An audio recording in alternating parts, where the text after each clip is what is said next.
আর জগন্নাথ মন্দির প্রতিষ্ঠা হওয়ার পর থেকেই দেখার খুব ইচ্ছে ছিল, তাই দেখতে চলে এসেছি। সবাই মানে এই প্রতিষ্ঠা হওয়ার পর মন্দির সবাই বলছে দীঘার সাথে পুরীর সাথে দীঘার তুলনা হয় না, কিন্তু আমি একজন হিন্দু হয়ে বলি ঠাকুর সব জায়গাতেই সমান।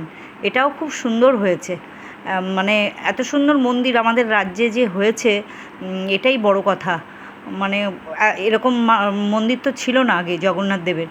দেখো খুব সুন্দর হয়েছে, তোমরা যদি সময় সুযোগ বুঝে চলে আসবে দেখতে। আমার তো মন প্রাণ সব ভরে গেছে এই মন্দির দেখে। সত্যিই একটা মানে ভালো মানে মন্দির প্রতিষ্ঠিত হয়েছে।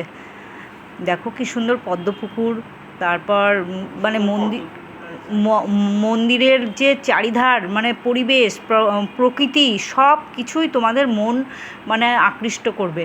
আমার তো করেছে, তোমাদের করবে কি না জানি না। আমার ফ্যামিলির থেকে যারা যারা এসেছে সবার ভালো লেগেছে, সবার মুখেই এক কথা, খুব সুন্দর, মনটা ভরে গেল এই জগন্নাথ মন্দিরে এসে। আমার তো মনেই হচ্ছিল না ওখান থেকে আসি, মনে হচ্ছিল ওখানে বসেই থাকি, কিন্তু সময় নেই, আরও অন্য কিছু দেখতে হবে। তাই দেখো ঘুরে ঘুরে মানে তোমরা দেখবে যে এত সুন্দর, মানে আমি ভাষায় প্রকাশ করতে পারছি না।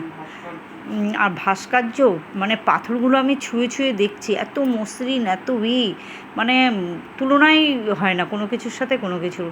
মানে ঠাকুর সব জায়গাতেই সমান।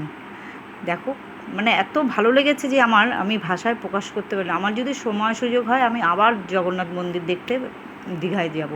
পুরীতে তো যাবই, পুরীর মন্দির তো পুরী আছেই, কিন্তু আমাদের রাজ্যে এমন মন্দির আমার খুব ভালো লেগেছে। এখন তোমাদের কেমন লাগবে জানি না বন্ধুরা, তোমরা সময় সুযোগ বুঝে চলে এসো এই মন্দির দেখতে। আমি আশা করছি তোমাদেরও খুব ভালো লাগবে, কেন কারো মুখে শুনলাম না যে মন্দিরটা খারাপ হয়েছে বা কিছু ভালো লাগেনি। আর ঠাকুর জগন্নাথ দেবকে তো দর্শন করেছি একদম মন ভরে, সামনে থেকে কাছে গিয়ে, যেটা পুরীতে পারি না পাণ্ডাদের জন্য। কিন্তু এখানে কোনো কিছুর নেই, টিকিটের ব্যবস্থা নেই, মানে পুজো দেওয়ার হুড়োহুড়ি নেই, কিচ্ছু নেই। মন প্রাণ দিয়ে ঠাকুরকে দেখতে পারবে তোমরা। তোমরা চলে আসো। তা মানে প্রাকৃতিক পরিবেশটা দেখো, আকাশের মেঘটা নীল, খুব সুন্দর লাগছে। আর তার পাশে মন্দিরটা কেমন লাগছে বলো তো তোমরা, মনে হচ্ছে স্বর্গ, একদম স্বর্গ মনে হচ্ছে।